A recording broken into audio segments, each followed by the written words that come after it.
اور یہ پیشن گوئی یوسایہ نبی نے خداوند یسوع مسیح سے 800 سال پہلے ہی پیشن گوئی کر دی تھی کہ اس کیٹیگری کے لوگ بھی دنیا میں پائے جائیں گے کہ جن کو آسمان کی بادشاہی کے بارے میں بارہا سمجھایا جائے گا، تمثیلوں میں بھی بتایا جائے گا، لیکن وہ کانوں سے اونچا سنیں گے، آنکھیں بند کر لیں گے، ان کے دلوں پہ چربی چھا جائے گی۔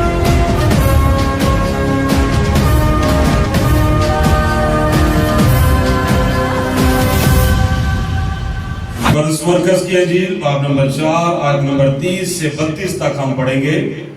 خداوند کے پاک کلام میں اس طرح لکھا ہے، پھر اس نے کہا کہ ہم خدا کی بادشاہی کو کس سے تشبیہ دیں اور کس تمثیل میں اسے بیان کریں۔ وہ رائی کے دانے کی مانند ہے کہ جب زمین میں بویا جاتا ہے تو زمین کے سب بیجوں سے چھوٹا ہوتا ہے، مگر جب بو دیا گیا تو اگ کر سب ترکاریوں سے بڑا ہو جاتا ہے اور ایسی بڑی ڈالیاں نکالتا ہے کہ ہوا کے پرندے اس کے سایہ میں بسیرا کرتے ہیں۔ پاک کلام کا بڑا سنا جانا ہم سب کے لیے باعث برکت ہو، آمین۔ سب تشریف رکھیں۔ خداوند یسوع مسیح کے قادر و جلالی نام میں آپ سب کی سلامتی ہو۔ خداوند کے زندگی بخش پاک کلام میں سے ہم نے مقدس مرکز کی انجیل اس کا باب نمبر 4 اور اس کی آیت نمبر 30 سے 32 آیت مبارکہ تک تلاوت کی۔ ان آیات میں خداوند یسوع مسیح فرماتے ہیں کہ ہم خدا کی بادشاہی کو کس سے تشبیہ دیں، اور پھر دوسری بات کس تمثیل میں اسے بیان کریں۔ ہم سب اس بات کو جانتے ہیں کہ مقدس یوحنا بپتسمہ دینے والے اس دنیا میں آئے تو انہوں نے بھی اپنی خدمت کا، اپنی منادی کا آغاز انہی الفاظوں کے ساتھ کیا کہ توبہ کرو کیونکہ آسمان کی بادشاہی نزدیک آ گئی۔ اور خداوند یسوع مسیح نے بھی انہی الفاظوں سے خدمت کا آغاز کیا۔ اب غور آج ہم لوگ اس بات پر کرنے والے ہیں کہ خدا کی بادشاہی بیسیکلی اس کو سمجھنا اتنا آسان نہیں ہے۔ اگر اتنا آسان ہوتا تو سبھی سمجھ جاتے ہیں۔ بائبل مقدس میں واضح طور پہ لکھا ہوا ہے کہ ایک مرتبہ خداوند یسوع مسیح کے شاگردوں نے جب یہ بات پوچھی کہ خداوند جب بھیڑ ہوتی ہے تو آپ تمثیلوں میں کیوں کلام کرتے ہیں، تو خداوند یسوع مسیح نے کیا جواب دیا کہ تمہیں تو خدا کی بادشاہی کے بیدوں کی سمجھ دی گئی ہے مگر ان کو نہیں دی گئی۔ اس کا مطلب یہ ہوا کہ آسمان کی بادشاہی، خدا کی بادشاہی، اس کو سمجھنا اتنا آسان نہیں ہے کہ ہر بندہ جو ہے وہ ایزیلی اس کو سمجھ پائے۔ یہ پیچھے سے میں نے بات اس لیے شروع کی ہے کہ یہاں پر جس طرح سے خداوند یسوع مسیح نے بات کی ہے، لکھا ہے پھر اس نے کہا کہ ہم خدا کی بادشاہی کو کس سے تشبیہ دیں، اور پھر اگلی بات کس تمثیل میں اسے بیان کریں۔ اس طرح کے الفاظ کب بندے کے منہ سے نکلتے ہیں؟ اب یہاں پر میں یہ نہیں کہنا چاہ رہا کہ خداوند یسوع مسیح کے پاس الفاظ ختم تھے یا خداوند یسوع مسیح کو سمجھ نہیں آ رہی تھی کیا وہ کس طرح سے سمجھایا جائے، لیکن بحیثیت بشر ہوتے ہوئے ہم تھوڑا سا امیجن کریں کہ جب کسی بندے کو ایک ہی بات سمجھا کے تھک جاتے ہیں اور پھر بھی کسی کے پلے بات نہیں پڑتی، تب پھر بندہ کیا کہتا ہے؟ جو الفاظ یہاں پر لکھے ہوئے ملے ہیں، کیا لکھا ہے؟ کیا ہم خدا کی بادشاہی کو کس سے تشبیہ دیں اور کس تمثیل سے اسے بیان کریں؟ حالانکہ پیچھے بہت زیادہ تمثیلیں جو ہیں وہ دی گئی ہیں۔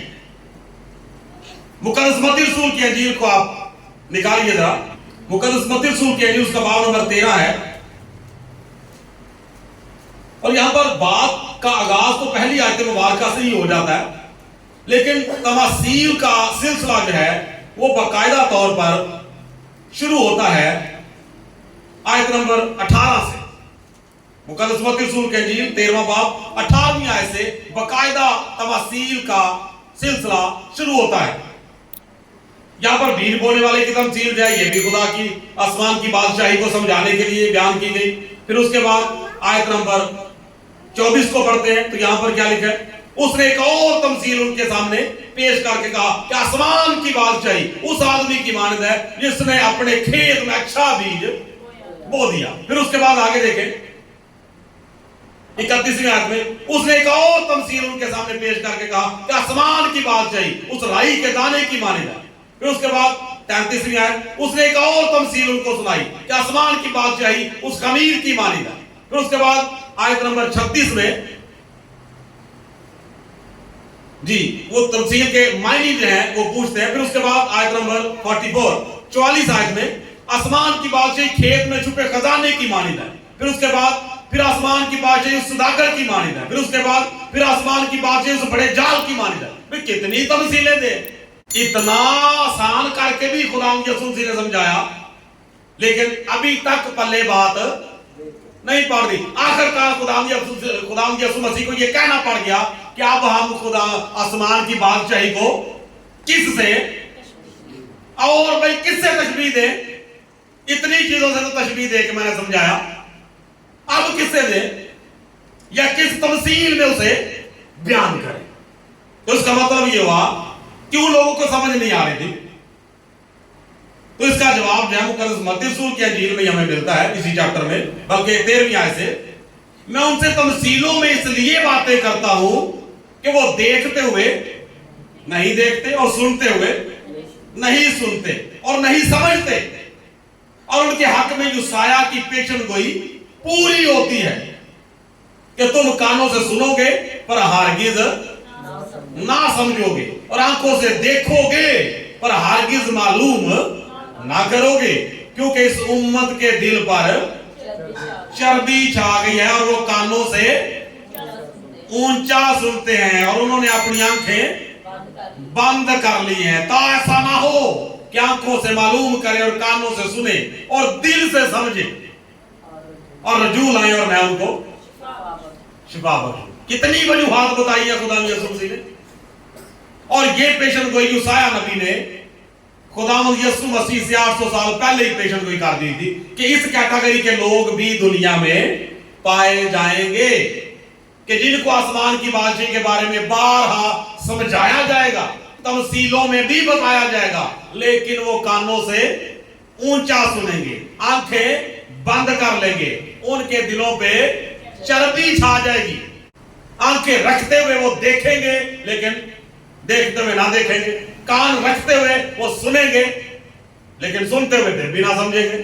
تو اس کیٹیگری کے لوگ جو ہیں وہ اس وقت بھی موجود تھے جب خداوند یسوع مسیح بذات خود ہم کلام تھے لوگوں سے، اور آج بھی تعداد میں کوئی کمی نہیں آئی۔